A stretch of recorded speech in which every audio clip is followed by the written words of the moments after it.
Halo semuanya, kalian pasti pernah mendengarkan orang menyampaikan kegelisahan maupun pandangannya terhadap isu tertentu di banyak media.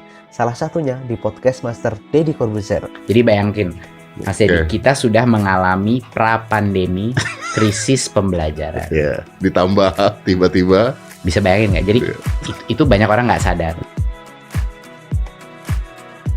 Tahukah kalian, beberapa waktu yang lalu Dr. Tirta terlibat dalam sebuah dialog bersama Bligeri membahas tentang teori konspirasi dalam pandemi virus corona. Ada juga Adela Wulandari dalam podcast Master Deddy Corbuzier yang mengangkat tema tentang kekerasan seksual pada perempuan. Kemudian, Uus dalam wawancara bersama Onat menyampaikan kegelisahannya tentang sisi lain di balik acara TV, ataupun Bosman Mardigu yang sering mengangkat isu tentang blockchain, geopolitik, dan geostrategi. Mereka sebenarnya sedang mengekspos isu tertentu supaya publik perhatian terhadap masalah yang sedang diangkat. Lalu, apa yang kalian ketahui tentang kata expose? Expose memiliki beberapa makna yang searah. Ada yang menyebut expose berarti menonjolkan, ada yang menyebut membongkar, ada lagi yang menyebut membuka, menyingkap, atau bahkan menelanjangi. Pertanyaan besarnya kemudian adalah, apakah yang ditonjolkan, disingkap, atau ditelanjangi? Jawabannya tentu saja isu. Jadi dapat dikatakan bahwa teks eksposisi adalah teks yang menonjolkan, memaparkan, atau mengangkat isu dari satu sudut pandang tertentu supaya isu tersebut mendapat perhatian dari publik. Teks ini banyak memuat fakta dan opini. Bagi kalian yang isi kepalanya punya banyak sekali kegelisahan yang ingin disampaikan, materi ini akan menjadi wadah yang tepat untuk kalian. Dalam bentuk tertulis, kalian bisa menemukan teks eksposisi pada beberapa media berikut: Editorial Media Indonesia, Tajuk Rencana Kompas, Jati Diri Jawa Pos, maupun kolom opini pada media-media cetak. Ciri-ciri teks eksposisi. Yang pertama, berisi penjelasan informasi atau pengetahuan. Yang kedua, memiliki banyak kalimat opini dan fakta. Yang ketiga, gaya bahasanya bersifat mengajak atau mempengaruhi. Yang keempat, penyampaian teksnya lugas dan menggunakan bahasa baku. Yang kelima, sifatnya faktual atau sesuai dengan fakta, aktual atau sedang hangat dibicarakan, dan ilmiah. Kemudian yang terakhir adalah terdapat data dari sumber valid dan kredibel untuk menunjang opini. Tujuan teks eksposisi. Teks eksposisi bertujuan untuk mengajak pembaca ikut berpikir tentang isu atau topik yang sedang dibahas atau diangkat. Pembaca memiliki kebebasan untuk setuju atau tidak setuju terhadap pandangan yang disampaikan oleh penulis. Komponen utama teks eksposisi. Komponen pertama adalah isu. Isu merupakan topik atau permasalahan yang sedang diangkat atau dibahas. Komponen yang kedua adalah argumen. Argumen merupakan alasan yang digunakan untuk memperkuat atau menolak suatu pendapat, pendirian, atau gagasan. Dalam berargumen, kita dapat menyertakan fakta berupa kenyataan maupun data-data asli yang terdapat di lapangan. Kemudian, data tersebut kita perkuat dengan tafsiran kita yang berupa opini atau pendapat. Jadi, jangan pernah mengartikan argumen sebagai pendapat. Dua hal ini berbeda. Pendapat atau opini hanyalah salah satu komponen yang terdapat di dalam argumen. Komponen ketiga adalah rekomendasi. Rekomendasi merupakan saran yang diberikan penulis kepada pihak terkait. Dalam buku Text Types in English 2, karya Mark Anderson dan Kathy Anderson, struktur teks eksposisi dibagi menjadi 3. Struktur pertama adalah tesis, kemudian yang kedua argumen, dan yang ketiga penegasan ulang. Pada bagian tesis, penulis akan menyampaikan pandangan utamanya, memperkenalkan isu, menjelaskan posisinya terhadap topik atau isu, apakah dia berada di posisi mendukung, menentang, atau netral. Mengapa bisa netral? Untuk kasus ini, penulis hanya berusaha memberikan pertimbangan-pertimbangan kepada pembaca. Pada bagian argumen, penulis dapat menyampaikan rangkaian alasan untuk mendukung pandangan utamanya.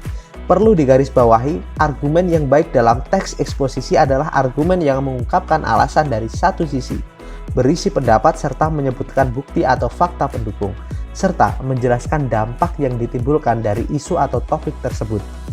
Pada bagian penegasan ulang, penulis dapat menegaskan kembali pandangannya dan memberikan simpulan. Pada bagian ini juga dapat disampaikan saran atau rekomendasi kepada pihak terkait atau pihak yang dituju. Perhatikan contoh teks eksposisi berikut.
Perhatikan, paragraf pertama merupakan tesis.